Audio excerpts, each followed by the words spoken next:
Good evening, hello, and welcome back into another edition of this SEC Powers Hour. That's right. Now, the shot looks a little bit different right now. Usually, it's this face, and then there's another face.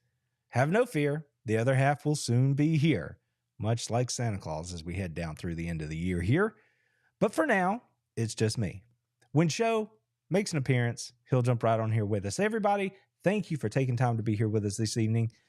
Even though the show may be starting off a little bit differently tonight, we're still going to do all the stuff we always do. We're going to take a look at this week's games. We're going to talk about what happened over the last week, and we're going to get ready for what's going to happen this weekend. But before we get into any of that, when I opened up the stream here and I looked around, I had some news that is just great, and we have to share it with everybody. Tonight, Chauncey Hill has decided to become a member of the channel. Chauncey, thank you and welcome. I appreciate you being here with us. I appreciate your support. It literally means everything to me. I can't tell you just how much it means. Just trust me, I'll do the best I can and make it worth your time. I appreciate that, Chauncey. Thank you so much. And as I look around, we've already got some people in chat here with us. Shabazz is in here with us tonight. That's awesome. I feel confident that even though we're not here at our normal time, we're usually here at 7 o'clock on Thursdays. Tonight was a little bit different. Life happens. We had to shift things around a little bit, but we're here at 9 and we're going to have a good time. Also in the chat with us this evening, I already see Dominique in here. It looks like he's watching this on Facebook. That's fantastic. You can check this stream out on Facebook, Twitter, or jump on over and check us out on YouTube, which is where everything originates from. So wherever you're most confident and comfortable, that's where we want you to be. And Raj is in here. Good evening, Raj. Welcome. Don't know where Herb is. I'm sure he'll make an appearance. It's good you're in here with us. As you can tell, Raj is somebody who visits the show pretty regular, so he knows that show will be here. But tonight we're just, things are a little off kilter, but that's fine. We're going to do just fine. While we have an opportunity, before we actually get into the show, because I'm not going to have all this fun without show, right? I mean, I got to have him here with me. That's how this thing works. But I do want to go ahead and let you guys know that I posted a new video today over on the main YouTube channel, and I tried to link it around on all the social pages. If you haven't seen it, I hope you'll go check it out. It's being received very well, and it's essentially it's a Georgia focused video, but it's the podcast from this week. We talk about what Georgia is, where they are, and where they're going to be headed this weekend against Tennessee. And I had Eric Kane from the Locked On Vols podcast join me for the back half of the podcast to break down the game and let you know what to look for. As I look across the slate of games this week in the SEC, it's not super strong. This is that weekend where people get out of conference again, and usually the competition is not that great. But Georgia and Tennessee is one of the games this weekend that is, going to get some people's attention, and it is probably the best game of the weekend inside the conference. So if you want to know more about that matchup, head on over to the YouTube channel, check out the podcast, which I uploaded this morning. If you don't have time for that, I did upload just the interview with Eric as a separate video. So if all you want is the Tennessee material, you can find that over on the YouTube page as well. We try to cover all the bases for you here. And since we have a second before we actually get into picking the games, this would be a good time for me to also remind you that anywhere rather, that you already hang out on social media, a damn beast is there for you. So whether we're talking about Twitter or X, however you want to talk about it, or if you want to look at Facebook, YouTube, Instagram, all of those places, shoot, we're even on Reddit. So if you want to check us out, you can find us in all of those places. And the interesting and neat thing is that most of the content crosses over, but not all of it. So depending on which platform you're on, you're going to find different pieces of Dogs content that we've created for you. So it does sort of pay to be across the socials because you might see different stuff in different places. But admittedly, most of it tries to go across all channels and all platforms because we don't want to let everybody miss out. The exception there, of course, is the channel memberships here on YouTube. If that's something that you choose to be a part of and so help support the channel, then know that there will be exclusive material there for you. It could be videos, it could be behind the scenes things that I'm doing here at the channel. It could just be opinions that I'm not going to share anywhere else, that you're only going to get if you are a YouTube channel member. So just a friendly reminder. I don't like to spend too much time talking about that kind of stuff because that's not why I do it. But I did want to let you know that we are out there and you can find us pretty easily. So we had a couple of new people join us here in the chat. Jason's in here with us with a solid go dogs. Go dogs, Jason. That's exactly the way I like to talk. And Teresa follows that up. Go dogs. Welcome in. I appreciate you being here with us. I hope you'll hang around for a minute. Again, show should be here any minute. He sent me a text, I don't know, maybe 10 minutes ago, saying he was running a little behind. But I have no doubts that he is going to make an appearance here at some point. So, but I just can't get into all the good stuff without him being here with us just yet. So let's see. Ooh, the message is popping in now. All right, cool. So let's see if I can make this happen. Y'all stand by with me here.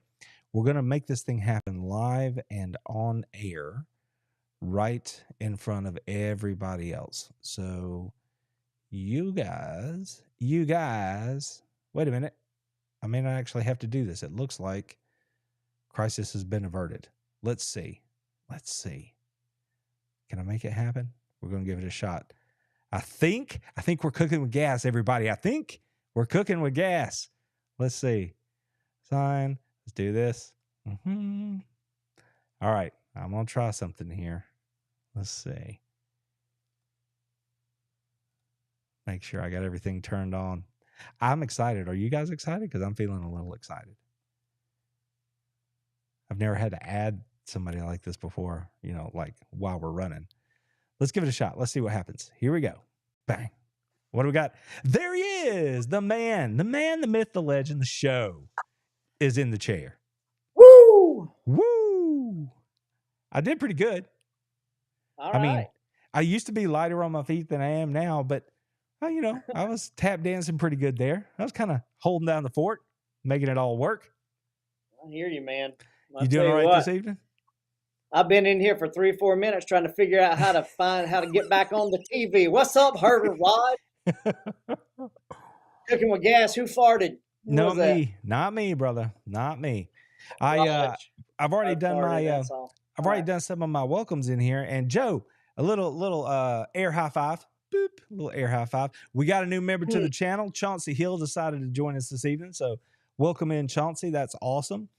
And I've already touched on our friends here who are in the chat with us. Raj is in here tonight. So we have both Raj and Herb. Here we go. Wow. Herb's in here. There's Herb right there. See? There's Herb. And Raj was in here earlier. And let's go.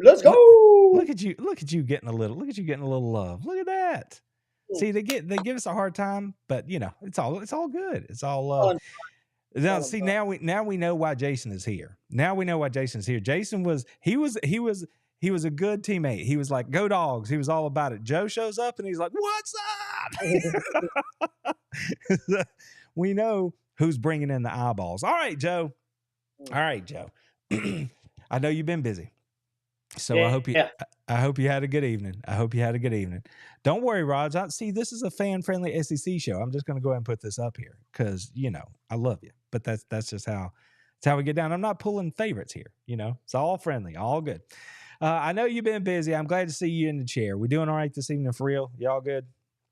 Oh, doing good, man. Had to. I was at my other casa. I was at the church. We had to do a women's night of worship, and of course, being the media specialist that I am, but I had to go run some video and stuff, and finish listening to a great message. Had to get back here, and here we are, sliding into the show, ready to go. Got my swag on. Y'all see my eyeballs there in the corner. Man, I got new swag every day. You turn around, you go see GL. Tell GL when you call them and talk to them when you go see them, because I want y'all to do it. Go to eyeballs, eyeballs.com is the website, but you can call up GL up there.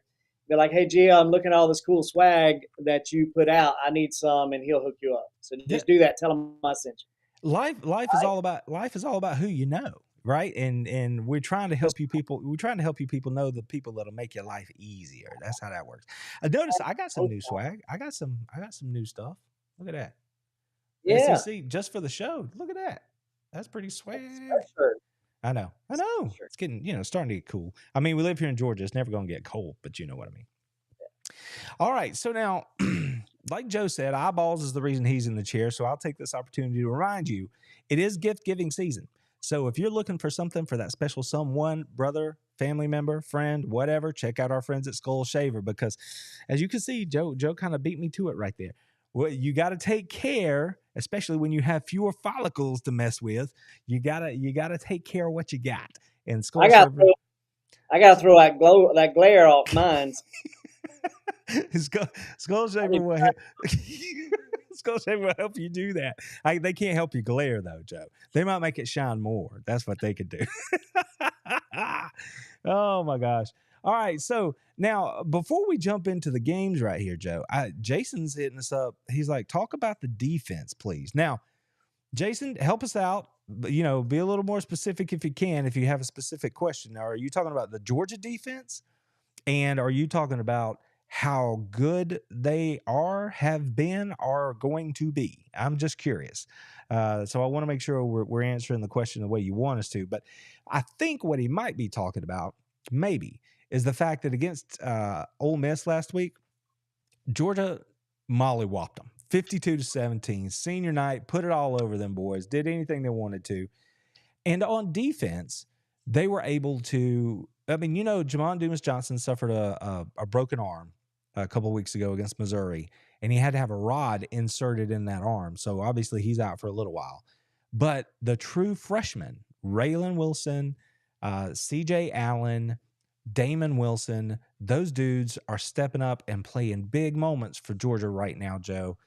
So even though they're getting healthier on the offensive side of the ball, they are currently licking their wounds a little bit on the defensive side of the ball, and they're just going to keep on doing what they're doing is the way it looks. They're just going to keep on being that same Georgia defense that we've come to know and love. I mean, they may not be 21-22 level good, but they're still a top 10 defense. I don't know. Did you catch any of those freshmen running around last weekend? Do you have any thoughts on any of that? oh yeah, I saw some of the boys out there playing ball, and I'll tell you what, that's just impressive. I mean, I've been trying to remember what it was like to play ball against people that are just that good, and yeah, it's been a minute. I don't know, but those boys right there, they're pretty good. I'll tell you Yeah. what, I'm just going to go ahead and give you guys a little bit of a long range teaser, like a sneak preview of what I'm trying to cook up in the lab here, because if every year when we roll around to like National Signing Day and the new freshmen come in and you hear all the reports about who they were in high school and all that kind of stuff, Georgia just seems to keep signing these guys that are 100-meter track guys. And they're running like 10-2 to 10-6, somewhere in that window. And these dudes are not cornerbacks or tailbacks. We're talking about linebackers and safeties. And so one of the projects I'm working on is trying to get good data, good numbers on all of those guys so that we can look at the speeds of the players that are on these defenses not only this year, some of those dudes are getting on the field this year, but that are going to be on the field over the next 2 or 3 years. This unit is going to be increasingly fast if any of those numbers are to be believed. But right now, like I said, I'm still trying to gather all of the data, reaching out to people who might have some hard copies, some firsthand knowledge of those numbers so I can make sure I'm not misleading people. But that group is fast. And if they turn out to be nearly as hardworking and, got that dog in them nearly as much as they have that speed, then this Georgia defense is going to be something that's going to be fun to watch over the next couple of years. So, Jason, Yeah, I hope I'm touching on it the way you're wanting us to there. you talk about the defensive side of the ball. We got a kid here in Dublin that just committed to UGA, flipped from Florida, Ooh. and Yeah, we will be sitting down and chatting soon. I wanted to get to him last week, but schedules just did not line up to where I was going to get to chat with him last week. But we will get to chat and coming up this coming week, and we'll have some sound for you guys to hear one of the newest commits on that defensive side of the ball. And this kid, let me just tell you, he is a big old boy, but he moves like he corners like he's on rails. You know what I mean? He can move, and I know he's supposed to be I UB. I can give some names here. I mean, you're talking about Nasir Johnson. The coach can't talk about them because they're not signed yet, but we can. And Right. Mr. Johnson, 6'5", 315, and the words that are used to describe him are freakishly athletic, or the athletic or the athlete of the defensive line. Right. This is a dude that could play anywhere from 0 all the way out to maybe 3 or 4 tech. So they are going to have a big body that can push the pocket and anchor against the run getting to Athens here soon. And it just makes it all that much better. I heard one of the quotes from this year where he was like, man, I'm a Georgia kid. I've always pulled for Georgia. And it's just one of those things where he wasn't sure about his opportunities and things like that earlier in the year. Georgia let it be known that he was a priority, and he decided to come on board with the Dogs. And I really hope that everything sticks. He ends up being a Bulldog, and he has a wonderful future over here in Athens, because the kid looks like he could be a difference maker in years to come for sure. Oh, he's a player, and we had the pleasure of watching Dublin play against Swainsboro just a couple weeks ago, and DeMello is a Georgia signee at Commit, Swainsboro. Yeah, and that commit. boy, he's a baller. Yeah. Okay, and Dublin had that game won in the first half. I mean, Dublin's defense shut down DeMello, Wow. and that was impressive to see. I mean, it was something else. So That's saying something, because DeMello is one of those dudes that everybody's on, everybody wants him, and he's going to be a player when he gets to the next level. And he had just owned his opponents throughout the year. We had huge games, passing the ball, running the ball, playing defense. He was the fastest dude on the field always. So to know that Dublin was able to put a squeeze on him a little bit, and Nasir was part of that, obviously that's a big deal. Combat Engineer's back with us this week. It's good to see you again, brother. He's sent his note. Dublin, that's his hometown. Maybe you and Joe should have a cup of coffee. We never know. We'll see. We'll see how it goes. If you see him out, can't miss that shine. Throw your hand up. yeah, Say hello. missed that, man. All right, Joe. Well, we've talked ourselves around the corner here a little bit. That's fine. Let's actually get into picking some games. You want to? Do you want to do that first, or do you want to have a little discussion first? I'll let you choose. Now, I'm all about picking some games, man. I want to, I got to. I don't know what the score is, so I'm just gonna make it up in my head and Oh, know that I'm like back in the ring. I feel like I'm back in the. Oh, he's got the sheet. oh Never yeah. mind. I got the sheet right here. I'll let everybody know what's up in just a few minutes. All right, let's pick a few games. We'll get to the discussion on the other side. Let's do it. Let's get into it. All right, guys.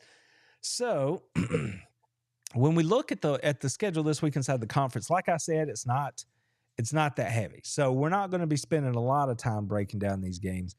But Joe, obviously, feel free. If you got anything you want to say about any of these matchups, feel free. But Alabama is welcoming in the Mocs from Chattanooga this week. Chattanooga is a fun city. Some cool stuff to do up there. I'll say that. But Alabama, this is like their built-in breather ahead of the rivalry game with Auburn.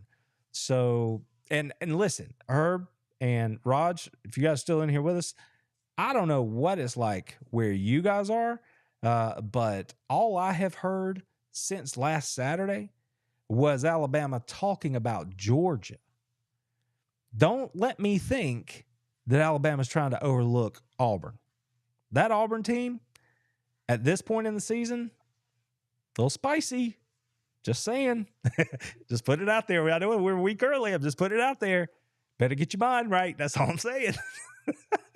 All right, Joe. Chattanooga and Alabama. I mean, do we agree Alabama should win this game? That's what's going to happen. Hey, Herb and Rod, somebody hit record on something, okay? Because I'm gonna pick Bama to win. Did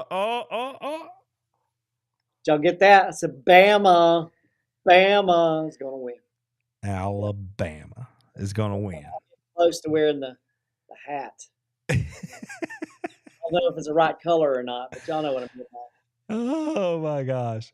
I don't know. I don't know if they hit record, but I'll never forget it. That's a marquee day here on the show. Joe just picked Alabama. There you Yeah. go. I'll leave it with that. All right. Before we move on, I gotta hit this. I gotta hit these chats. I gotta hit these chats right here. All right. So Jason says Smart City had trouble with with Tennessee's offense with the run. He could not simulate. Kind of scary. It is difficult because of the style of run that they do, right? I mean, it's not like Missouri. Missouri runs that outside zone. Tennessee runs that inside zone, which is something that Georgia's more familiar with. The thing that makes it difficult is because of alignment. Tennessee spreads you out from sideline to sideline. They make you have fewer men inside the box to combat the run game, and they have the extra hat when you add in the quarterback. The way Georgia has been able to handle them over the last couple of years is striking a block, shedding a blocker, and making a play. So we've talked all year about Georgia's run game and how maybe they haven't been as dynamic as they've been the last couple of years along the defensive line, but they are still really good run players. So what is important is that they do their job along the line, hold the point of attack, strike, shed, try to make a play. But those young backers are going to be put in the spotlight this weekend because they are going to have to flow and meet those running backs and not get lazy with their eyes. So there is a danger there. Don't expect them to lock Tennessee's run game down. Tennessee's going to make some plays this week in the run game.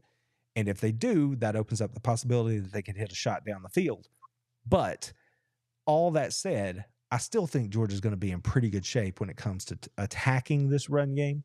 So I don't think it's going to be the thing that's going to beat Georgia this weekend, but it is going to be a challenge, especially with those young players there at linebacker. So thank you, Jason. I appreciate that clarification. So Roger's letting us know, absolutely not going to overlook Auburn. Okay. All right. And no smart Alabama fans overlooking Auburn at Auburn. That's a scary game. That's Herb letting us know how he feels. Tim says he is not concerned. Auburn can't win a coin. Can't win a coin toss. Oh my gosh. Oh, here we go. Rod's letting it be known. Joe picked us to win. Party's on. Party's on. Up in here. Up in here. There you go. And Herb's back in here. Oh, he didn't hear anything. He didn't hear. He's not giving you credit. No credit being given right there. That's fine. No credit right there. All right. And he's telling me he expects them to lock the run game down this weekend. So I hope so. If they do, nothing's going to change. Georgia's going to put a whipping on them if that's the case. So because that's been the case the last couple of years. All right. Back to the games. All right. Let's see here. Joe, we just picked who to win? Who did we pick to win, Joe? Alabama. Now Ole Miss, tail between their legs, between their shark fin or rebel legs or whatever they are. Yeah, they are playing UL Monroe this week. Isn't that the Bowden? Isn't that Tommy Bowden? I think it is. Not Tommy. Yeah. Is it Tommy? Tommy was at Clemson. Which Bowden is it that was at Auburn? No, it's escaping me. It's Terry. Terry, that's who it is. Terry Bowden and UL Monroe are headed into Ole Miss. I think I am just going to say they get well, and I'm going to go with Ole Miss. Yes, Joe? Sure, why not? We'll give old Blue Pants a win.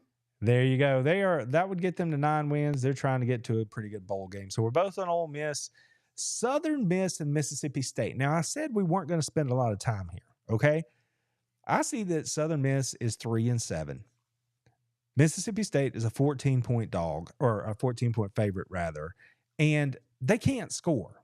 They've had 1 or 2 games this year where they could score. So, I mean, I want to just pick Mississippi State, but they just fired their coach, and things are kind of a mess over there. I don't feel really good about that. I don't like how that went down, but I think I have to go with Mississippi State here, but I don't think this is going to be, if there's a game on the board that an SEC team's going to lose this weekend that they shouldn't lose, it's this one. I mean, if Southern Miss wins this game, I won't be surprised. But I am going to pick Mississippi State. Well, see, I'm going to make a connection here. My boy GL at Eyeballs, his son is actually a pitcher at Southern Miss. He's in the starting rotation there at Southern Miss. He's a big Southern Miss fan, obviously. I am too. So I'm going to pick Southern Miss to get the win here. Okay, fair enough. trying to pick up a game on me there. I got you. Got a couple more comments here. Let's just throw them on the screen. Jack, member of the channel. Welcome, Jack. Thank you for being here. He's letting us know Dogs win 38-23. I would take that every day of the week. Not even, I'd say give me more, please. That would be great. Herb's telling us, nope. I don't see Tennessee scoring 23. Look, anything's possible. I mean, I'm proud of my Dogs. I think they're going to be fine, but it's hard for me to just say that they're going to just roll over that team. You're never as bad as you look, and you're never as good as you look. And Tennessee's going to be fired up, So if Georgia lets them hang around, that's going to be interesting. But we'll see how it goes. Hey, Roderick over there on the chat, he's like, who's going to be the next coach at Mississippi State? Where there's this good guy that just got let go over at Texas A&M, probably going to be looking for a job. I bet you could get him cheap, maybe. Bet you get him cheap. I mean, everybody else is paying him about $40K a day, not to coach the team. So, you probably get it for, I don't know, 30, 40 mil. Oh, that's pretty good. I tell you who they should get, in my opinion, is our boy at Duke, Elko. He was defensive coordinator out there at Texas A&M for a while. He knows how to recruit the state. I don't think they will get him, but I think that's probably who they should get. And I'm going to give a hat tip to Peter Burns here, the head coach at UTSA is a guy that they should look at. His name escapes me, and that's exactly why Peter was bringing it up, because he knows Texas. He's winning at UTSA, got the Roadrunners on the map. He could get in over there, be a football coach, not be a name, and actually recruit and, coach football and use those resources. I cannot remember his name, but the head coach at UTSA, that's somebody that, hat tip, Peter Burns. I thought that was a really good suggestion, just so you know. And Combat's in here with us. Will not score 20 on Georgia. I would love to see that. I hope that's how it goes down. Honestly, I'm not even joking. Let's see. What's this? As soon as the camera's off, $5, Randy says, no ways. Oh, see? Trying to tell me I'm not telling the truth. I am. Jeff Traylor. I see it in here. Our good friends from Alabama are letting us know that Jeff Traylor is the head coach at UTSA. I really do. I think that might be a quality consideration right there. I've heard people talking about Dabo. Oh, man. Dabo at Texas A&M? No way that happens. There's no way I could see that happening. So I like Elko. I like Elko there. And the UTSA guy is a guy that I think would make a lot of sense too. So make of that what you will. Let's see. What do we got here? Okay. Speaking of Texas A&M, how did y'all know? It's like y'all were cheating and saw which game we were going to pick next. I didn't even look. So Abilene Christian, Texas A&M. Joe, I think there's too many coaches on that coaching staff that are still getting paid. They're not collecting their buyouts just yet. I think Texas A&M is going to get this win. Do you agree? Yeah, I mean, I would hope so. I was supposed to be at that game this weekend. My boy Andrew Monaco is like, come on over. And then I've also got some media credentials in the mail here to be at that LSU game. Georgia State would be playing over there. Yeah. So I don't know, but I think Texas A&M is going to get the win.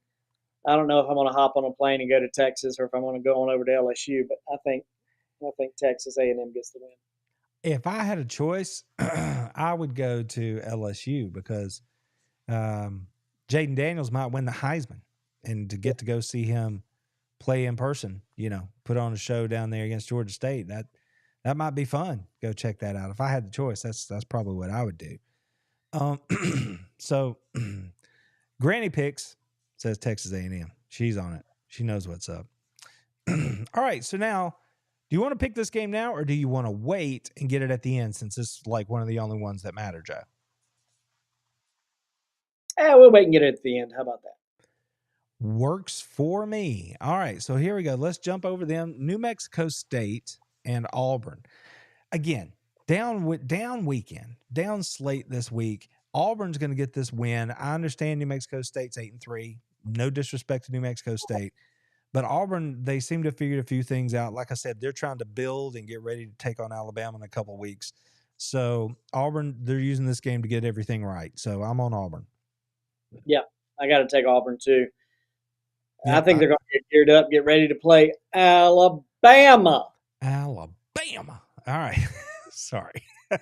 I know the mic's good. Don't mean to hurt anybody's ears right there. That's not what I'm trying to do. Okay.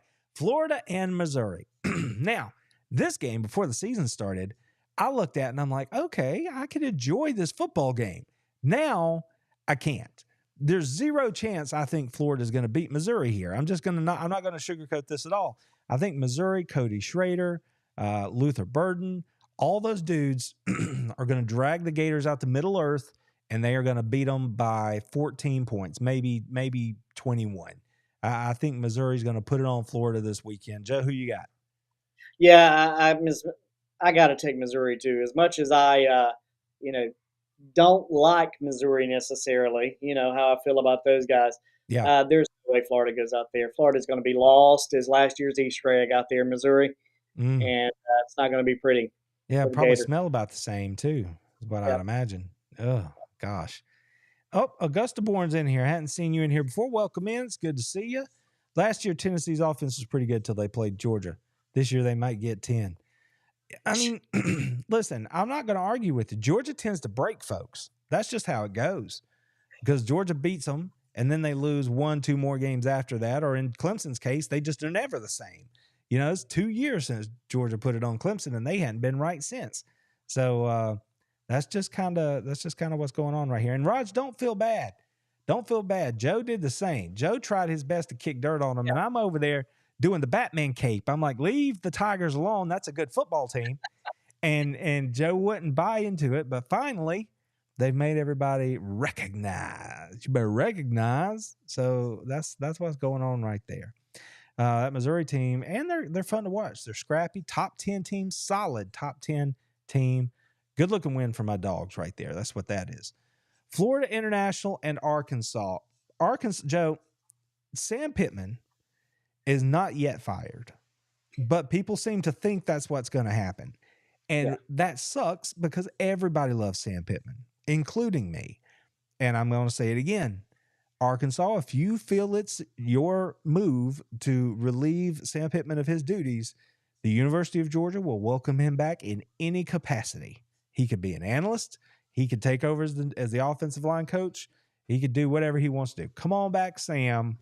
Hang out on Lake Oconee. I know you love it with some cold beers and some pizza.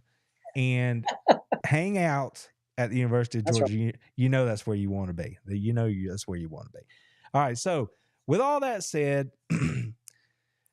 Arkansas wins. I'm gonna go for it. Arkansas wins. I know Florida International's coming in there. I understand. Arkansas gets the W though. Yeah, can't go with FIU over Arkansas. I just think that there's too much of a discrepancy in talent that's going to be on the field. You know, regardless of whatever you call or don't call, I think Arkansas gets the win. There you go. Just too many athletes. Yeah. See, you guys, nobody's giving me an edge. Nobody's giving me any run here, Joe. They're like, no.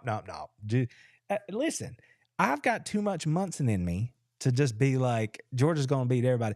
I'm not Alabama, okay? And I don't mean that as a jab, but Alabama folks, for years and years, you win, a title, and that's all you ever hear. We're the best ever, always. And I'm just not super comfortable with that. I'm getting more comfortable with that, though. The better my dogs play for longer. But I just can't just give myself over to we're going to smack everybody all the time. That's all right. Look, Granny Picks. All right. I'm with you. All right. I'm with you. Yeah, everybody loves Pittman in the chat. Love that. Love that. And here's one of the cool things. Hey, what was the babyface killer? Shoot you with a smile. That's that how it goes.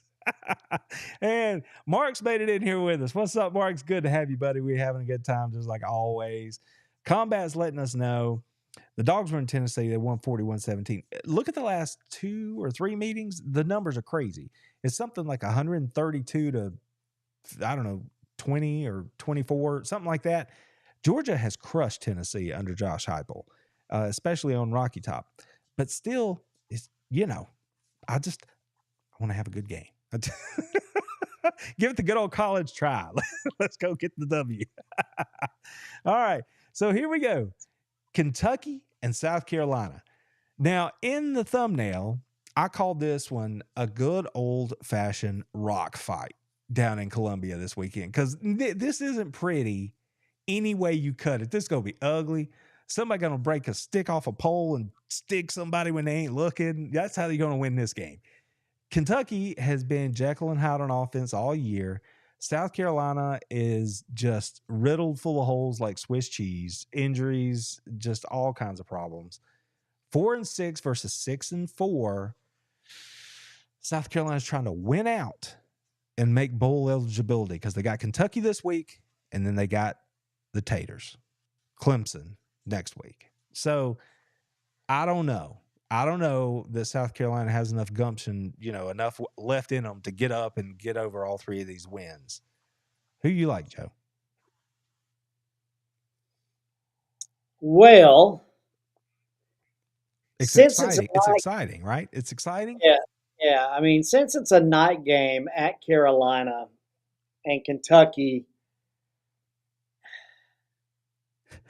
I don't know. I want to say South Carolina, because it's at night at Carolina, and I think they're just going to have. Sorry, it's the upside down. Sorry, that's funny. I don't know. I mean, I want to go with Big Blue. I do, but yeah. I think I'm gonna pick Carolina. I'm gonna go with Carolina. Yeah. Okay, so you're going to keep the dream alive. They might still become bowl eligible if they get this win. At night, just because they're at night, they're in Carolina. I think they're going to get the win. If Kentucky loses this game, though, Stoops yet again will have started really good, right? 5-0. They've somehow managed to win one game since that point, since Georgia put it on them. So they got to bowl eligibility, but everything else has been really ugly. So they will fall to 6-5. I don't know what you say about Kentucky at that point. I'm not going to go with you. I think, like I said, it's going to be a rock fight. It's going to be a good, like, if my team's not on, I would watch this game. Like, I'm interested to see what kind of fight it's going to be, if you know what I mean. So I think it's going to be a good game. I'm going to go with Kentucky. So I'm on Kentucky. Joe's on South Carolina. I do think it's going to be a fun game to watch if you love SEC football. That's where I'll leave that one. And then the game Joe was talking about earlier, Georgia State and LSU, potential Heisman Trophy candidate Jaden Daniels, or winner Jaden Daniels, on the field for LSU. 7-3, not the season they wanted or thought they were going to have, or that all of the LSU people told me was going to happen this year. But they get this win, maybe that gets them to 8, finish the season. I mean, we're on LSU here, right, Joe? Yeah, I mean, just to talk a little bit about Georgia State, I mean, WRBJradio.com, we are a Georgia State affiliate, and so I've been listening to my boy Dave Cohen talk about State all year long, and Granger at the quarterback position. Granger's He's a pretty player. good athlete. He's a pretty good player back there, but Georgia started off 5-0. Georgia State did, and now you see they're sitting there 6-4, I think, or whatever they are. 6-4. Yeah, and it's just been tough lately for them to get anything going on offense, and I think that's a bad scenario.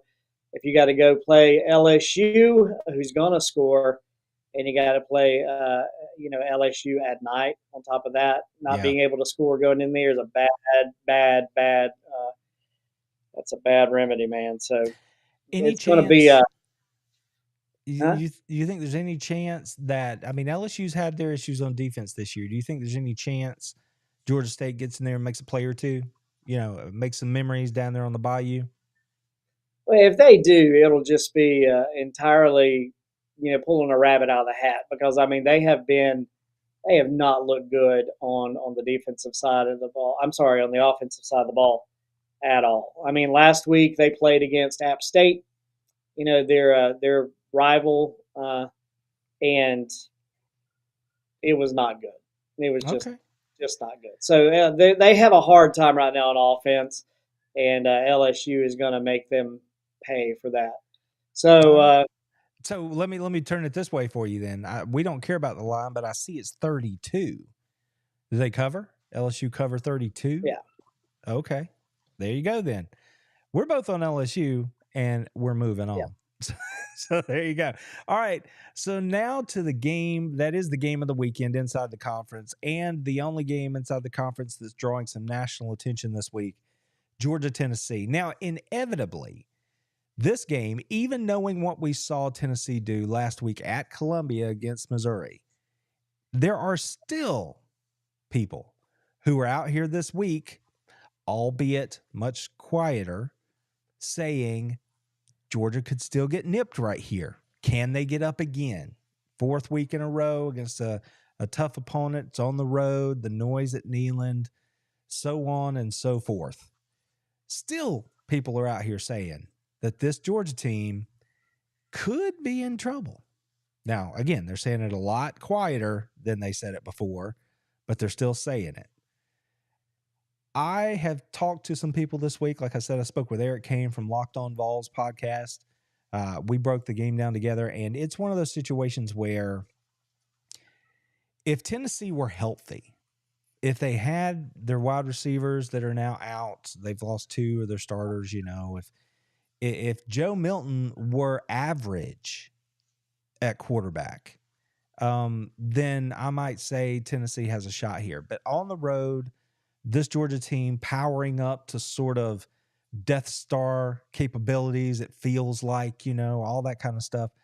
I don't see how Georgia doesn't get this win, barring catastrophe. I mean, injury, multiple turnover, that kind of stuff. And I know it sounds like I'm being disrespectful to Tennessee. And guess what? I am, because I'm tired of hearing from you, Tennessee, bumping your gums all the time for no reason. All right, I'm done. Tennessee, you're going down. Georgia wins. Georgia, who you got? Or Joe, who you got? Yeah, Georgia's going to go up there, and my boy Carson Beck is just going to have a day. I mean, he's just going to have a day. So that's all there is to it. My boy Herb Roderick. See you, fellas. That's right, Raj. Thanks for hanging in here while you could. That was great. That was awesome. Appreciate it. Herb's letting us know right here. See, he's like, no, man, they're just on the brown water. That's all. That's all that's going on. That's all. Hey, Primetime Dog. Not familiar with you. It's good to see you in here with us. Welcome. Milton looked like Nick Chubb on that touchdown run. Yeah, he did. Yeah, he did. That's a fact. Milton is he has a sneaky explosion when he's healthy. He's a one-cut back. He's not a jitterbug back at all. He's a big body. But when he sees it, he can actually get through that hole and make it happen. He's not going to run away for 60.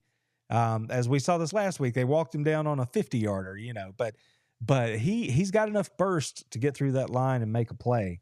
And look, Primetime's in. He's in whole hog already. He's with you, Joe. He's like, put that man in. I think he should get an invite. If Georgia wins out, right, plays Alabama, and if Georgia wins against Alabama, that means Beck's going to have to play good because this year Georgia is a pass-first team.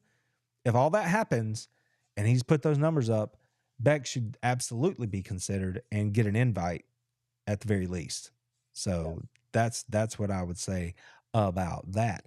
Just Mike is in here. Another person I don't know that I've seen him before. I appreciate you for coming in here with us. I predict the goalposts will remain in place this weekend. I love it, Mike. Fantastic. That's one of the best comments of the night right there. And I'm all for it too, because why are we putting them in the river? I mean, I know maybe for the catfish, they need a place to hide. We'll see. But not this weekend. So yeah. Terrible. Tennessee.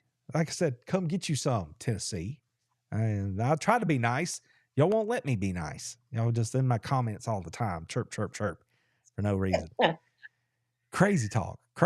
It just makes me, you know what year I graduated from the University of Georgia, Joe? Do you remember? Let's see. Come on. You graduated in 98? 98. That's right. You know what else happened in 1998? What?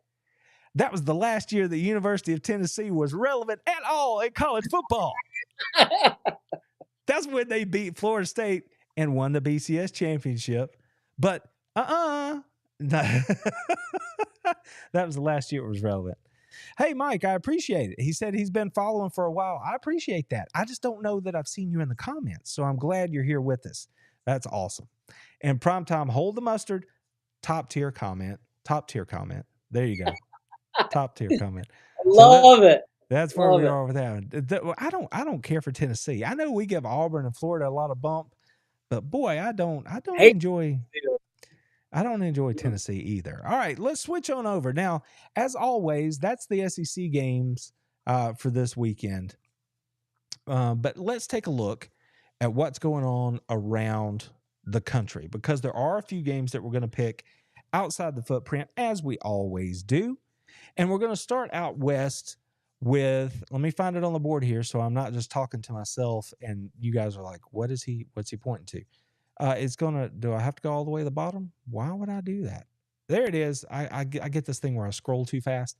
Okay, so Washington and Oregon State out in the Pac-12, Joe. This is essentially, it's not a top 10, it's 5 and 11, but it's a big time matchup out there in the Pac. Now, all during the offseason, the Beavers just kept talking to me, telling me, look out, we're going to be pretty good.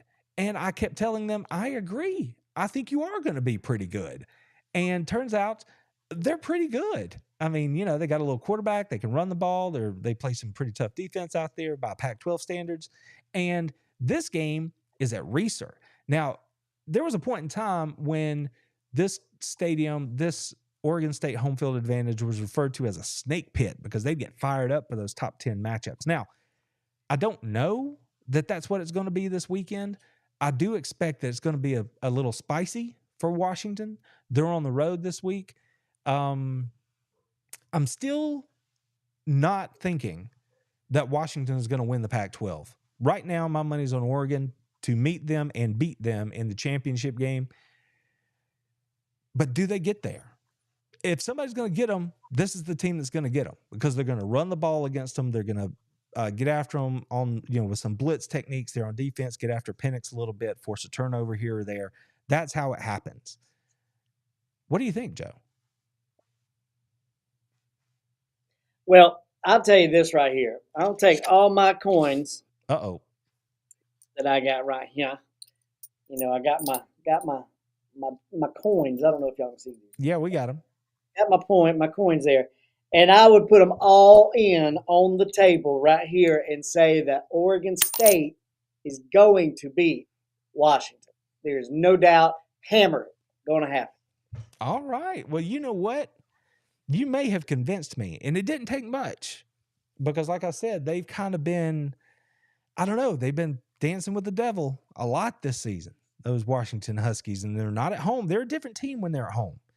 So they're not at home, and we saw against USC that they can give up some points. Now, I'm not saying Oregon State has USC's offense, but I am saying that Washington plays defense kind of half the time, like when they want to. So we haven't really seen a lot of crazy chaos either as far as a big-time upset in the top group. This could be that game. I think I'm going with Oregon State too. I'm on the Beavers. I talked about it all off season. What good is any of that if I'm not willing to make a pick when it matters? I'm on Oregon State to beat Washington. Joe's on Oregon State to beat Washington. If that one goes down, that's going to be a fun Saturday right there if it shakes out that way. I mean, it seems like fun to me. All right, here's another one. Let's make our way into the Big 12. Now, everybody seems to think that the Big 12 is kind of, I don't know, just gonna be Texas, like for no reason. Is anybody really thinking about the Big 12 right now? I mean, honestly, as I sit here today, I can't tell you who's going to be in the championship game. Is it Oklahoma State? I think it is. Maybe Oklahoma State and Texas as of right now. And then people think Texas is going to beat Oklahoma State. But, I mean, Iowa State, I know that they had a big matchup earlier this year at Ames or at Iowa State. And they let me down. And I don't know if I can pick them again. But this is going to be an interesting challenge for Texas.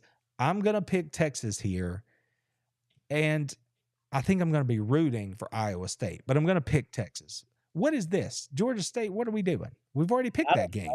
I know. I just forgot to get my helmet over here before I picked it, so I Oh, figured I'd bring it on over. there you go. Yeah. There you go. There you go. That's fine. Just roll it on in here. That's fine. So I'm on Texas. Who you got, Joe? Oh, I don't I want to think pick the Longhorns. if it matters, I think Texas lost their running back to injury last weekend. And if that's the case, I'm taking Iowa State. I was going to say Iowa State, they might win this thing. I think yours is back maybe for Texas this week. I don't know. I'm not sure what to make of Texas right now. So, That's right, Herb. I make my own rules, and Iowa State is going to win. all right. So Texas, I'm on Texas. Joe's on the Cyclones, and we'll see how that shakes out. We'll see Woo! who gets to have a little Give me two say handcuffs so. for Ric Flair. Iowa State. You know what I think? I think Ric Flair's kind of like Drake right now. It don't matter who it is. If they invite him to come stand on the sideline, all of a sudden he's a super fan for that team, whoever it is. Don't matter. He'll give him a woo. He'll make a video, for social media. He don't care. He's like, whatever. Let's just can I come to the game? Let me come to the game. I think that's how it's going. All right. So let's get closer. Let's get back here to the SEC. Let's take a look at North Carolina and Clemson. That game last weekend, I don't know how many people watched it, but that North Carolina Duke game, 47-45, North Carolina gets the win. Heck of a ball game. So if you didn't watch it, you missed out on some exciting football right there. And now North Carolina is rolling in to play Clemson in the cow patch over there. And I see no way Clemson wins this game. Period. I don't care. They're not back. They're not, buying stock. Buy your stock in the Tigers. It's going up, up, up. I think it's about to fall off the table. I think North Carolina shows up and wins this game. Period. Pick a number. I don't even think it matters. Clemson's the favorites. I'm not sure why, but I don't see it. I think the wrong team is favored here. I think North Carolina is going to win the game. I think they may have to outscore Clemson because I'm still not sold on Carolina's defense, but I think North Carolina wins. Joe? Well, I don't know. I mean, I enjoy the Carolina Blue. Yep. And I do believe that that Carolina is a team to be reckoned with, and they have been all season long. But something in me is just saying Clemson. Something in me is saying go Clemson. So that's what. I said it out loud. I can't do it. I'm going with Carolina. And about face. I said it, and I was like, yeah, all right. Well, that's fine. I mean, Clemson, listen, whatever. They might win the thing, okay? But it's hard for me to see it right now. Klubnik, not good. He's not good. And I still don't see how they're explosive. I'm on North Carolina. So I can leave it at that. All right, now this last one is not, I know everybody's going to be like, what are you doing? Are we picking Utah and Arizona? We're not picking that game because I don't have faith in Utah. So I was like, that's kind of whatever. But this game, I'm interested in this one. Rutgers at Penn State. I know. Rutgers, I know. But here's the thing. I've had two different voices in my head this week. One voice is telling me that Penn State is still a quality football team. And they have a quality defense, but I have not seen their offense perform well at all when facing any kind of defensive unit that knows what they're doing. Rutgers has a defensive unit that knows what they're doing. Now, they do have to go on the road to play this game. I'm not sold at all on Rutgers offense, but I found it intriguing. So, is Drew Aller going to get well against Rutgers like he did against Maryland? Or because Rutgers can play a little defense, he's going to look like the guy who was a deer in headlights against Michigan and against Ohio State. That is why I find this game intriguing. Any thoughts, Joe? Well, 40 points is the over-under. 20-point and a hook. 20 and a hook. dog. Yeah, 20 and a hook. A dog for Rutgers there. That's I don't know. I know. It's intriguing to me. I'm No, not saying it's going to be a great game. Point on this one. All right, there you go. Yeah, it's going to be Rutgers. You're going to go with Rutgers. Okay. I'll take Rutgers. I think for the first time this season, Drew Aller's going to play pretty well against a defense with a pulse. I'm going to take Penn State at home to beat Rutgers. And if Rutgers wins the game, I'm not going to be surprised. But I just think that at the end of the day, that defense for Penn State is going to apply enough pressure to the offense for Rutgers to probably force them into mistakes enough to give Penn State an opportunity to score enough to win the game. So Penn State, that's where I'm at. So, Joe, we made it through another round of picks. This is the point in the show where I get out the magic sheet of destiny. I don't know. We need a better name than the magic sheet of destiny.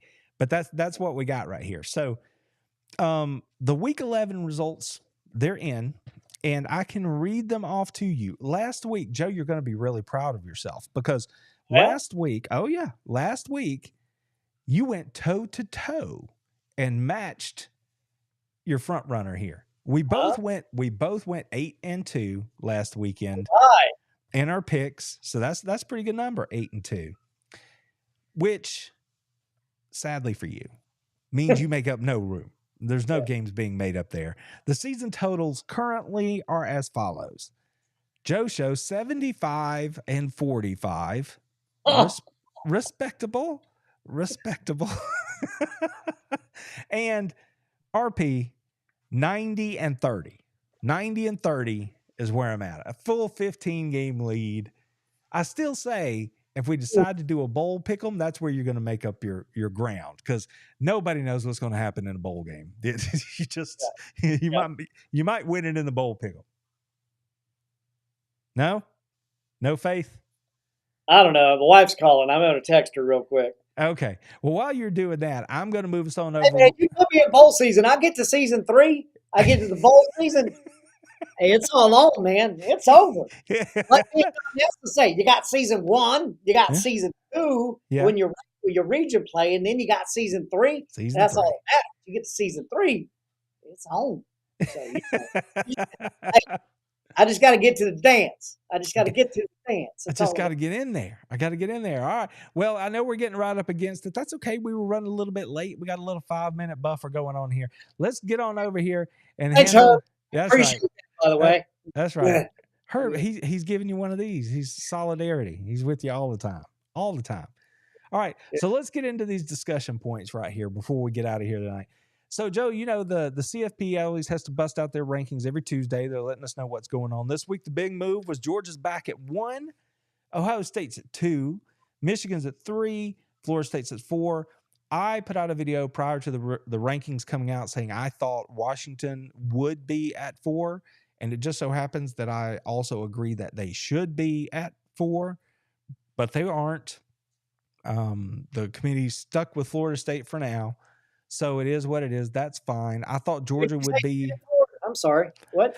I said I thought they were going to put Washington at 4, and I actually thought they should be at 4, but they didn't do that. Florida State's still sitting there at 4, and we'll see how that plays out as the season moves forward, right? And I knew they were going to move Georgia to 1 this week, so no surprise there. Is there anything here that gets you fired up about anything at all? I mean, I know Herb's still in here with us, and he's just like, Texas is just a bird in his saddle right now, sitting there right in front of him. And I don't know, there's a whole debate about whether or not, you know, if Alabama wins out, they jump Texas and so on and so forth. But all that's down the road. So anything here jump out to you? You know, not I kind of agree with Herb the fact I don't know that Texas should be sitting there at number 7. I think Washington's going to lose this weekend anyway, so I think Yeah. that gets rid of Washington. Yeah. I think Texas could lose this weekend. I think you're going to see Alabama be at the number probably at the number 6 slot, with probably Oregon over Florida State. Florida State at 5, and then you'll have uh, Alabama at 6. That's what I think you'll see. So Oh, I would agree with Herb a little bit there. I don't think Texas and Washington are going to have to stay in power, and I think Florida State's value is slipping a bit. So yeah, that's what I think is going to happen. But right now, I don't see where Washington should have been 5. I agree. I don't agree with that. So yeah. I guess I'm solid with what's up there, 1 through 4. I guess. Yeah, well, I mean, we're talking about the controversy hasn't the chaos hasn't happened yet. So right, so if Washington goes out and loses, if Texas goes on the road and loses, then we're going to have some chaos right there, right? And of course, Tennessee and Georgia. I don't want to entertain the thought that Georgia's going to lose right there, but anything can happen, I guess. And Ohio State's playing a game this weekend. Maryland is playing Michigan this weekend. I mean, everybody's playing. So anything can happen, but this could be a weekend where we see some shakeup for sure. There's some opportunities there. I will say that today, in case you missed it, just a little news here to make sure everybody knows what's going on. Jim Harbaugh, was supposed to go to court tomorrow. That's not going to happen. They said, you know what, we're just going to not go to court. We're going to admit that we were cheating, and I'm just going to take my 3-game suspension and we're going to move on. So he's not going to be coaching on the sidelines tomorrow or next week against Ohio State. But essentially, Michigan came out and said, yeah, you got us. You got us. And just thank you. I just want to say thank you to the University of Michigan and their fans and their coaches, because you just made it so easy by confirming what all of us with eyes knew, which is that you are a bunch of cheating, liar, cheaters. And now I understand you haven't been banned from bowls or anything like that. The Big Ten's not going to do anything else to you, and the NCAA is stuck in their investigation. So this season's going to play out. You're probably going to make the BC or the CFP here, but just know the hammer is coming. They've got you dead to rights, lock, stock, and barrel. Everything you did the last 2 seasons, everything you're doing this year, going away. Vacated, stripped, pick your word. Doesn't matter. The games don't matter. Your season doesn't matter because you're cheaters. That's what's happening. So enjoy the bitter taste of it as you get it this season. I hope you choke on it, honestly, because you're cheaters. All right, I'm off my soapbox. I don't care what happens. Georgia's going to pound you anyway if we play you. So I'm just letting you know that's what's going to happen if it comes around to the Dogs. If it's somebody else, so be it. But I know that Georgia would put a whipping on you. So that's all I got to say about that. Now, the other thing that happened here, Joe, as we move past this past Saturday, Alabama won a game. They won a game, locked up the West. Georgia won a game, locked up the East. We know Alabama and Georgia in the Dome, Battle of the Titans. That kind of matchup. That's the game everybody wants to see. Could very well be the national championship game in Atlanta in a couple weeks. Any thoughts? I mean, I understand we got, games to play, but we know who Yeah. it's going to be. Any thoughts? I think it's going to be a really good ball game. I really do. I'm not going to underestimate Bama. I hope that Roderick and Herb still listen in here because I'm going to give them a little love. I'm throwing some roses. I wouldn't underestimate Bama at all in that game. The thing that I'm curious of when you see Alabama play Georgia, the thing that I'm really going to be curious of is it comes back to Carson Beck for me. I mean, Okay. he is the guy that uh, everybody loves Stetson Bennett because Stetson get out and make the play happen when it broke down. He was a wild card, get back there, and you know my boy can move a little bit here, but he's not an all-out runner. But I think he is going to be. I think he's going to be the defining moment in that ball game for Georgia and Alabama when they play, because I think he's going to be able to stick it.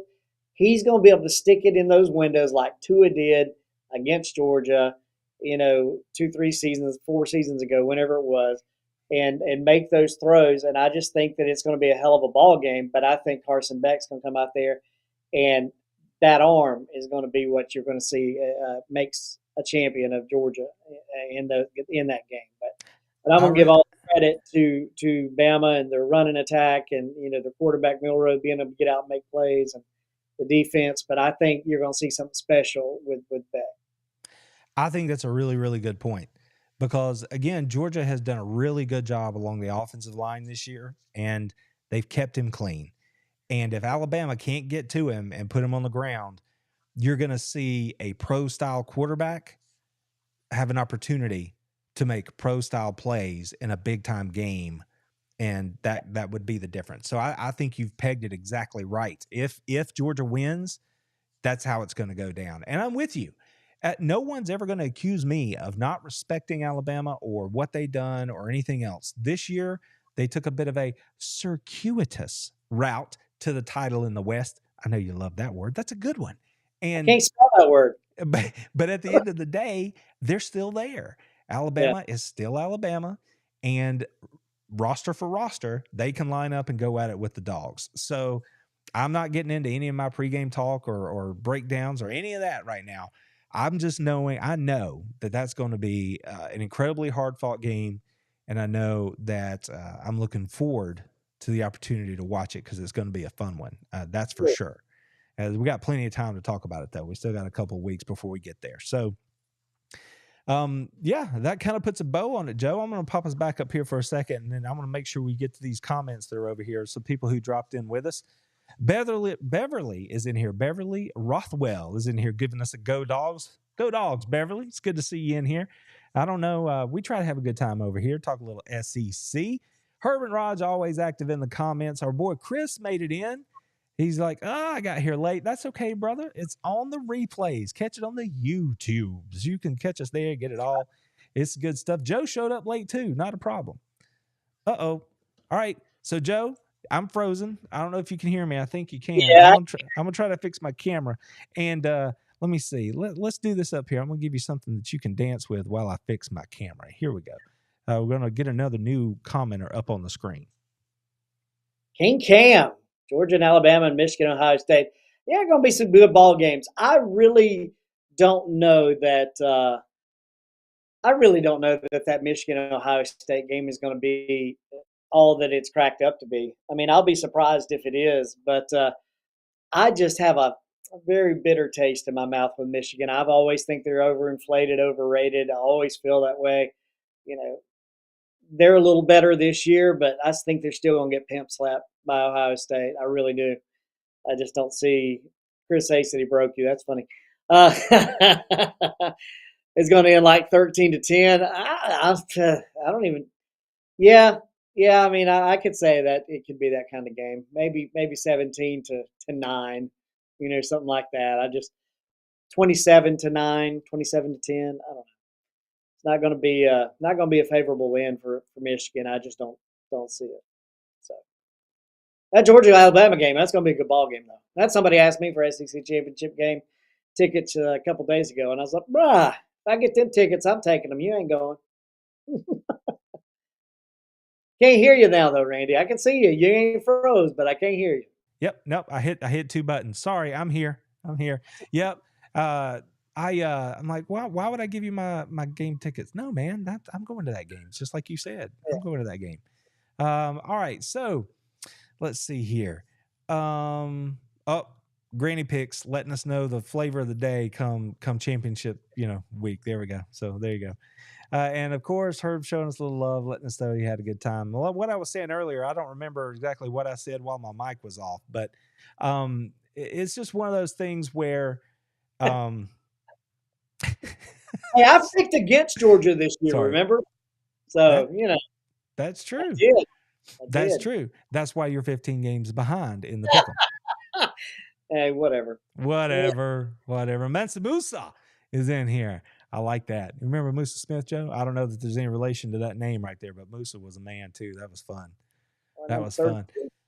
So yeah, looking ahead to Alabama and Georgia in the Dome. That's going to be a good one. We got a couple of games before we get there, though. And as I was saying to Chris, he broke us, or broke my camera. I don't know what's up with that. It's weird. But glad to be back so quick. No problem there. He's letting us know you take Herb with OSU and Michigan. Yeah, there you go.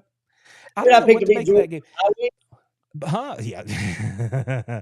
People keep telling me that Ohio State still has a dangerous offense. I just don't see it. They've got a pretty good running back.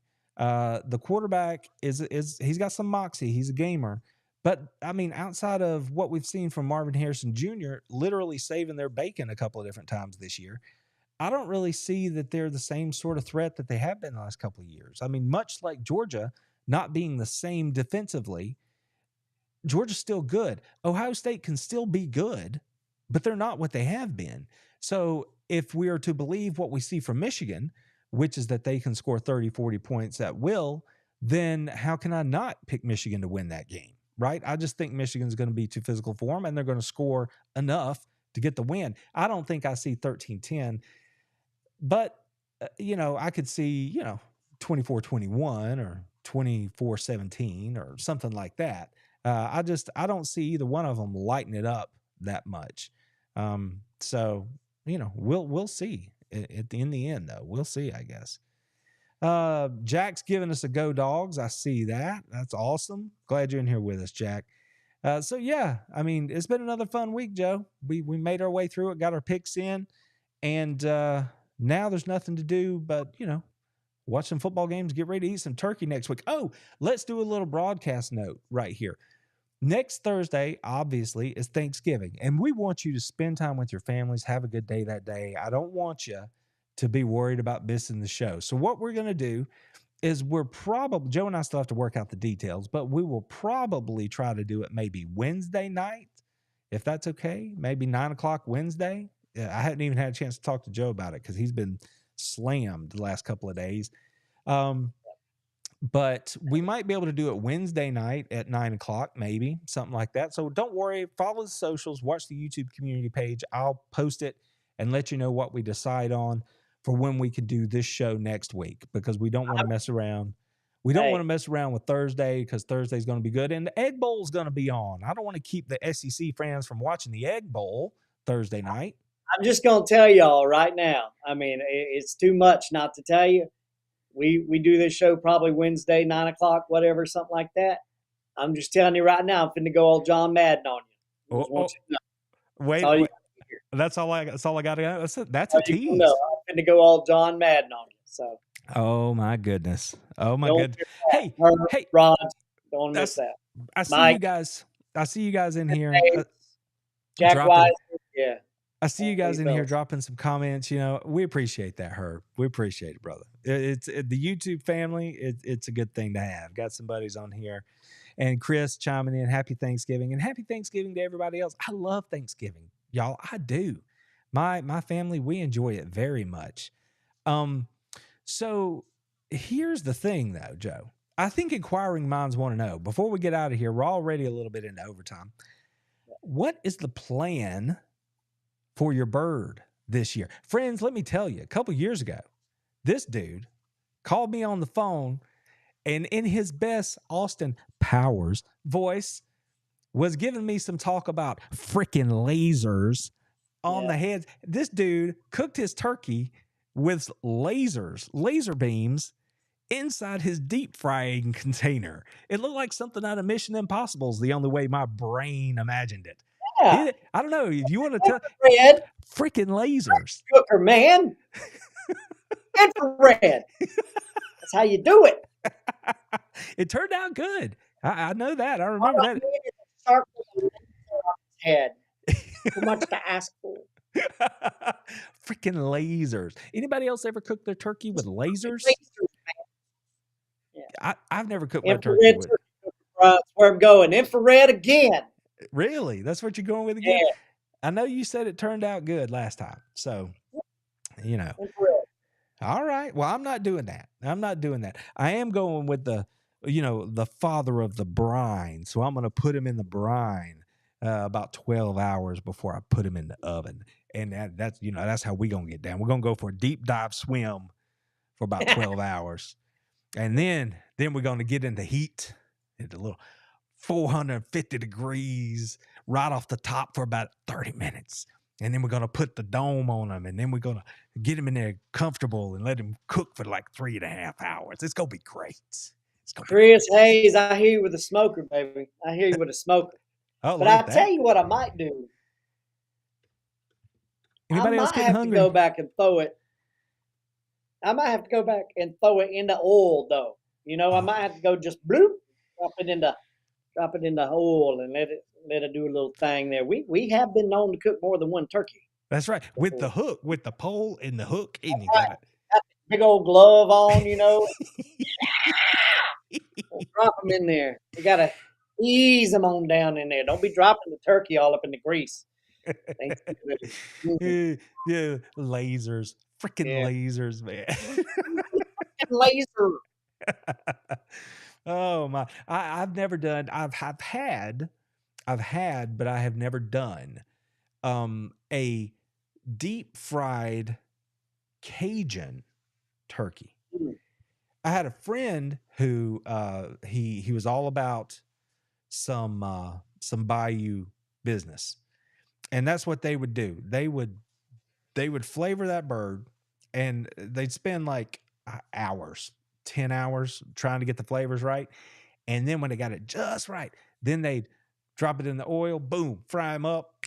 They were going at it, and he's like, "Man, it's the best way to do it because it happens so fast." Chris, my boy Chris, you done talked me into it, Chris. I'm finna go get me some oil. I'm finna fry them up in the oil, baby. It'll come out crispy. I love my infrared freaking laser cooker, but I am a bit impatient when it comes to that. So I'm gonna drop them in the oil. It's gonna come out like that. Rip the leg off. Yeah, I'm Oh greasing my up God. your bird this week, boy. That's right. We're doing it right. Doing it right. See, Thanksgiving is fun. Sizzle. Thanksgiving is fun, y'all. Let me tell you what else I'm doing. Let me tell you what I'm doing. It's since we're doing this. Anybody else getting hungry? I'm getting hungry. Y'all about to be hungry because I'm about to tell you what I'm gonna do. My girls, my baby girls, I take these carrots. They're like, I don't know how you get carrots this big. Literally, the carrots are like, I don't know, 18 inches long, long, like orange carrots, Thin and slices. I roast them. I just peel them, and so it still looks like a carrot, and I roast them with some brown sugar and some butter. They just fork tender and they taste like candy. That's why the girls love them so much. They like, give me some of them carrots, daddy.